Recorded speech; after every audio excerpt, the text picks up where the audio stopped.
So as we're moving into this last game, this is going to be Ace Match Grand Central here, because it is going to be 4-4. This is our first.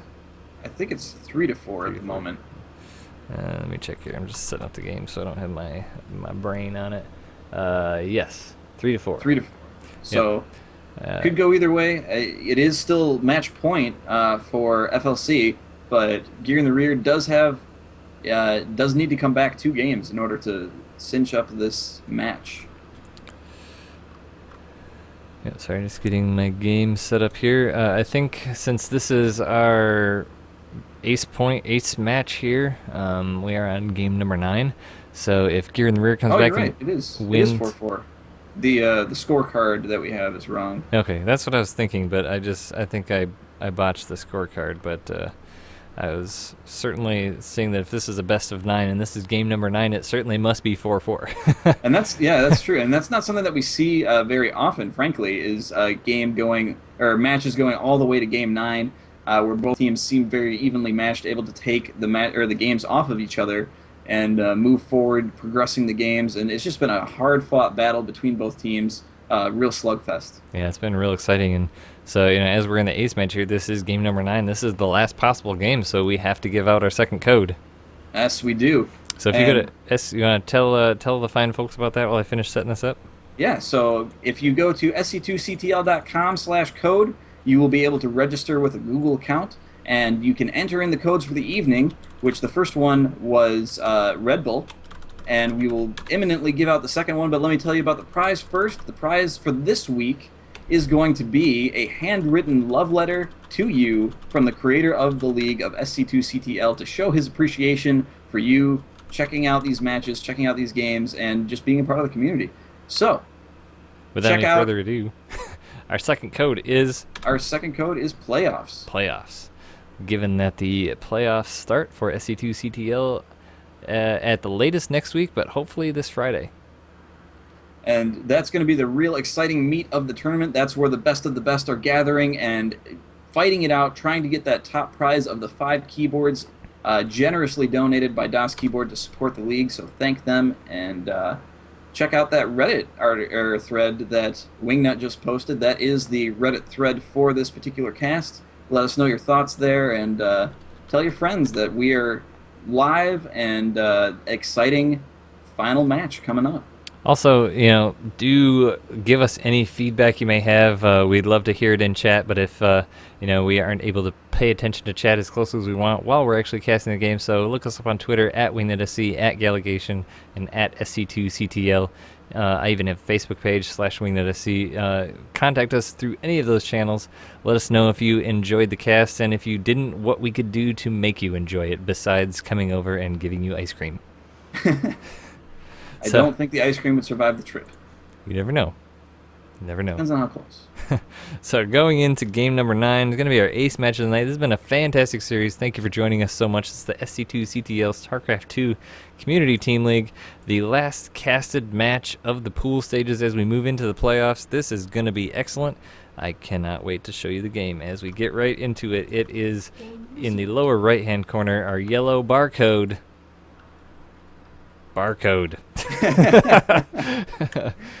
And in the top left-hand corner, ending the streak of Cardris, representing Gear in the Rear, it is Steadfast.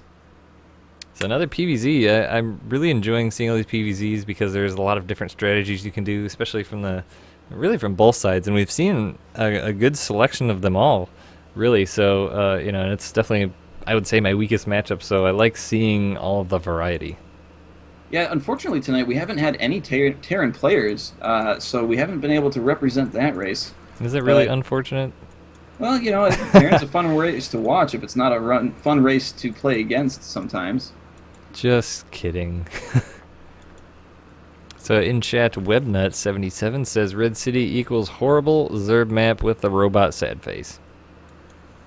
But it looks like it is going to be a 11 pool, 10 pool. From Steadfast with gas going down, so Steadfast wanting to put on the aggression right away. Yeah, he is not wanting to play this out, and this is a pretty big map for a play like this. I was just going to say, good lord, this is a huge map. So this, I mean, this is a risky move, but Oh, it could wow. pay off well. Look, he really wants to get into it, too. He did gas trick to get out that last drone there before an Overlord comes out, so he's wanting to get as much economy going he can for as little as possible to save a lot of minerals. And looks like Mr. Barcode here is going to be doing a fast expand of some kind. He hasn't put down anything yet. He's just waiting. Oh, man, this is a Nexus first. This is horrible. This is literally horrible for our Barcode player. 10 pool gastric with a lot of drones against a Nexus first with a Forge following after. So, I mean, it's going to be almost impossible to hold this off. Steadfast is delaying these lings, though. He's only just now got some in production. He chose to get a few extra drones there towards the end of his supply. So now he is, with 6 lings, he is going to be supply capped. Does not yet have the gas. He doesn't exactly know where his opponent is yet either. He knows he's not in the upper right, but he could be either in the lower left or the lower right. So we'll see if he can make a good guess here. And now this cannon's about to go down. And that is going to spell real trouble for Steadfast. He's still got some big holes here, so we'll see if he can get those filled in time, because those lings are headed across. Not sure. Oh, it looks like he's going to head to the lower left. This is going to be the best possible outcome for the yellow Protoss player, as the Overlord is not scouted yet. Yep, that is going to give him an extra, almost like an extra whole minute by the time he actually gets there.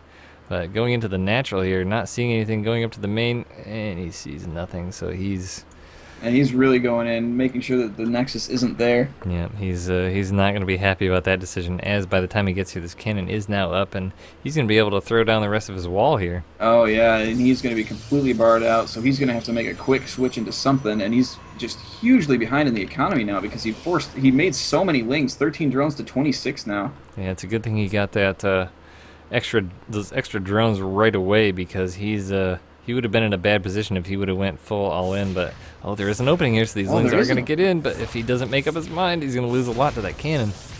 Yeah, and the way that the wall is set up here, he's got to run those all the way around.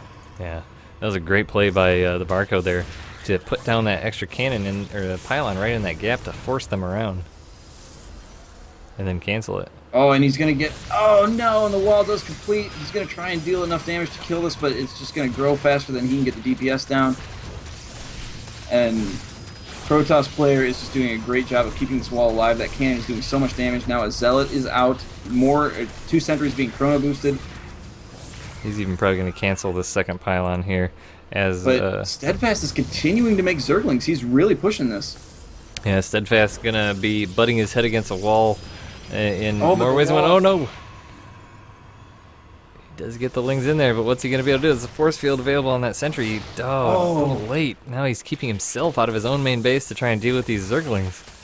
But there's just so few number of Zerglings in there. The probes are going to be able to clean that up. And great micro pulling back the damaged probes. I don't know if he lost any there.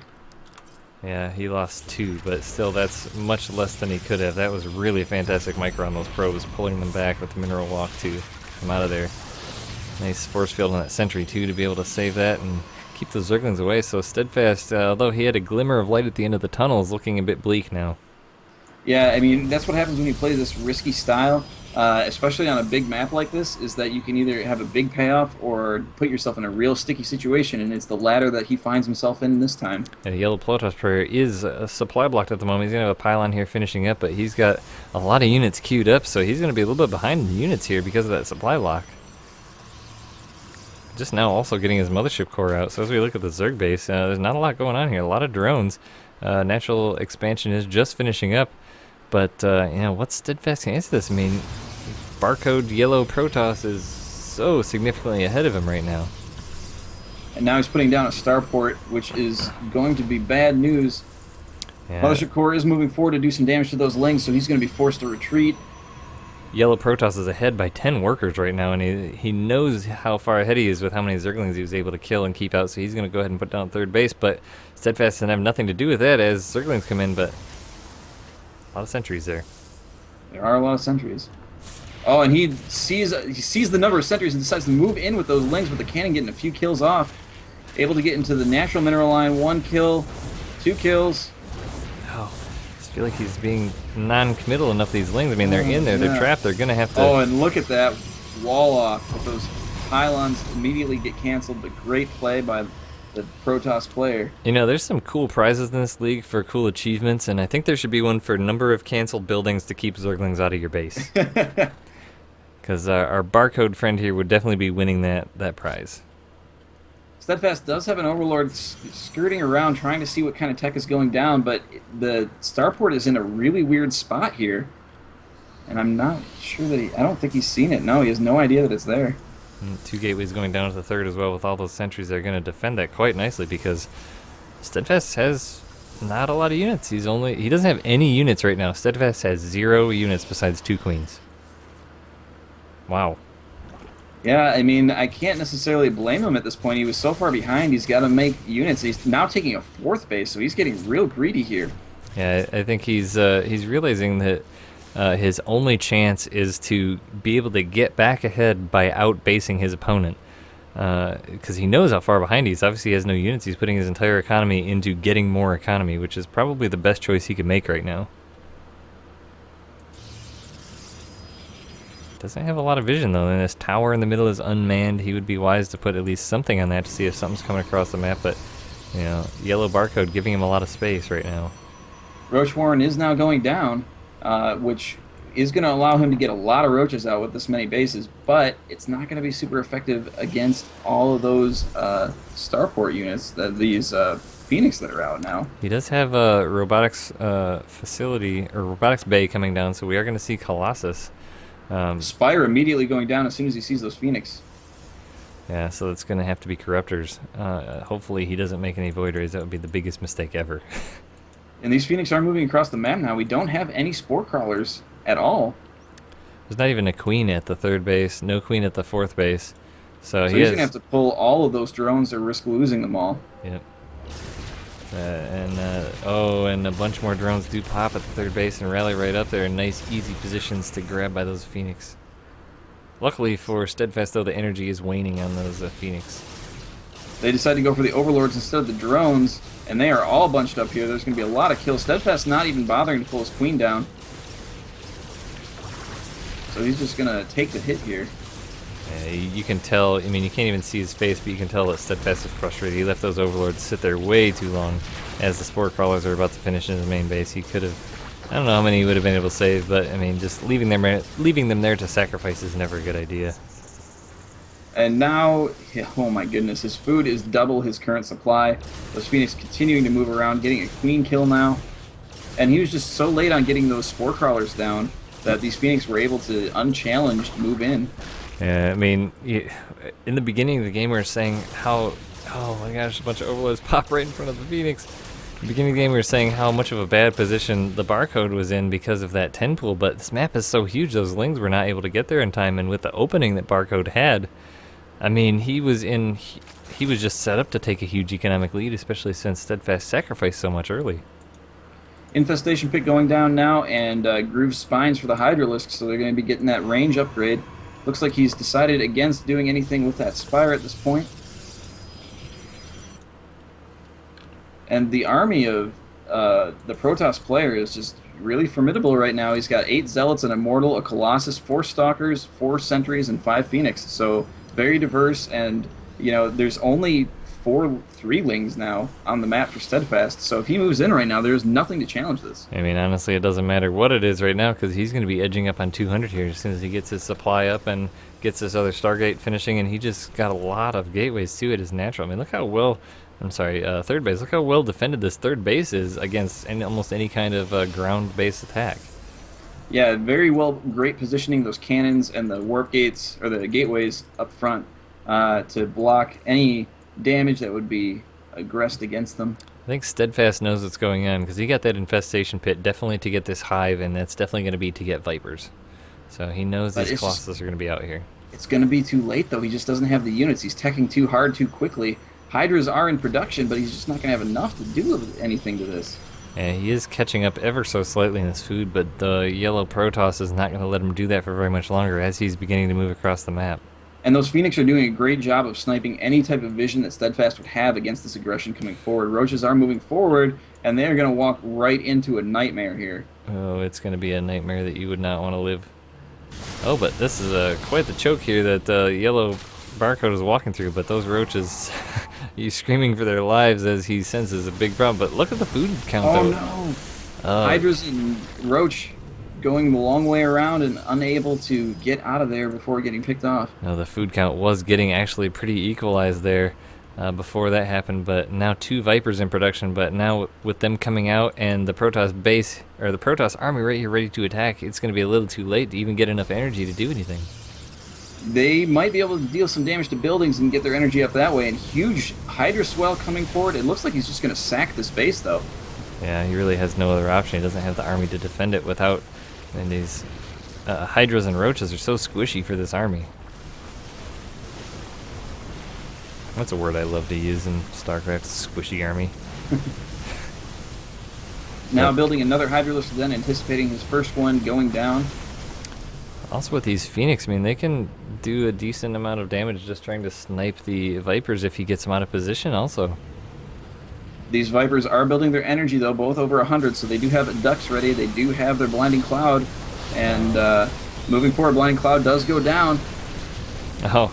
So many great force fields. The Phoenix just running in, killing all the Vipers. Everything's just cleaned up and Steadfast GG's. GG. So that's going to be a win for the yellow barcode of fLc. So just a fantastic match played by both teams. As we're wrapping up here, the final score 5-4 for fLc over GinR in the rear. What's your impression, Ben, of these two teams? These are, I believe these teams are in the lower end of the playoff, but they did make the playoffs. But some pretty impressive play from both of them.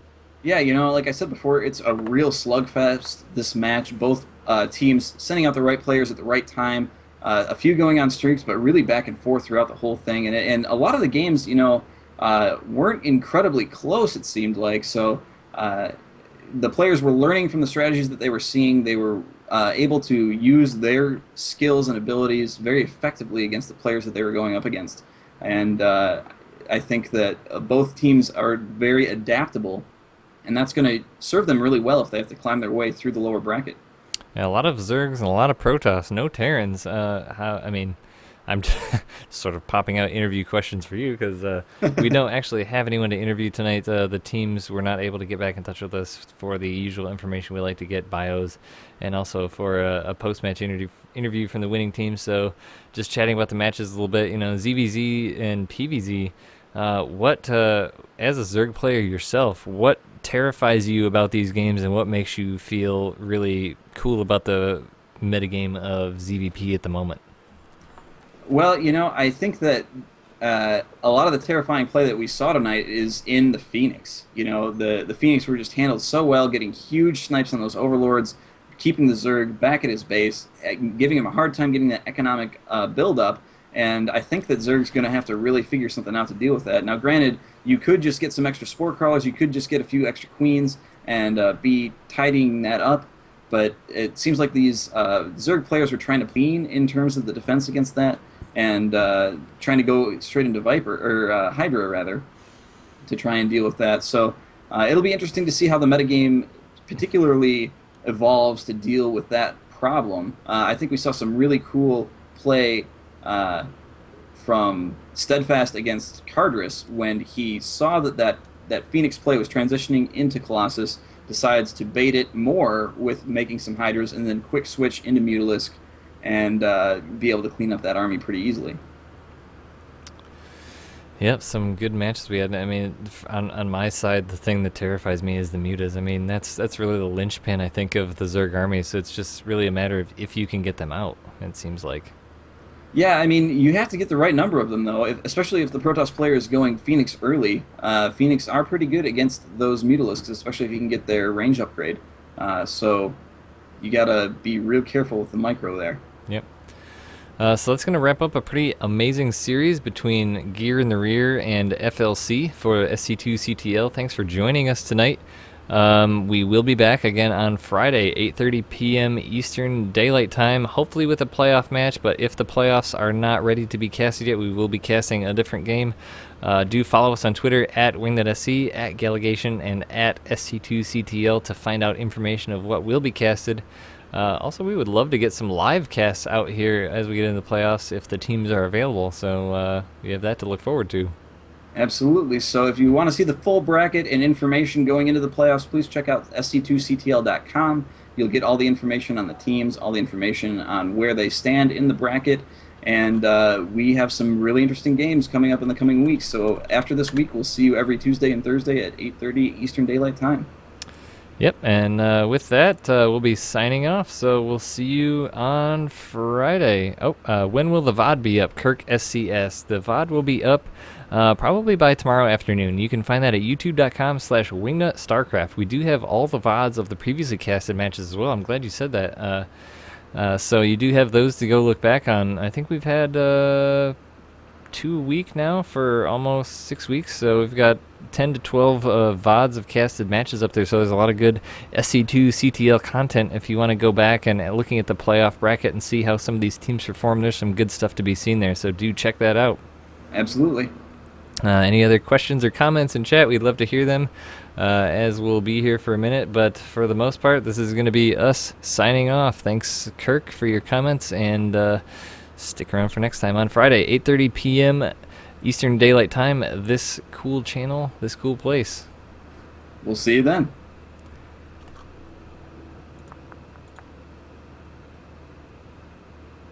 I haven't quite cut us out yet, but in Cuddle Bear, what team do you play for? I see you saying, I hope you can cast our game. I was just about to cut the stream off, but... Oh. GinR, all right. Oh, Plat Diamond. Yes, Troy actually did say that there was going to be some casting of Plat Diamond.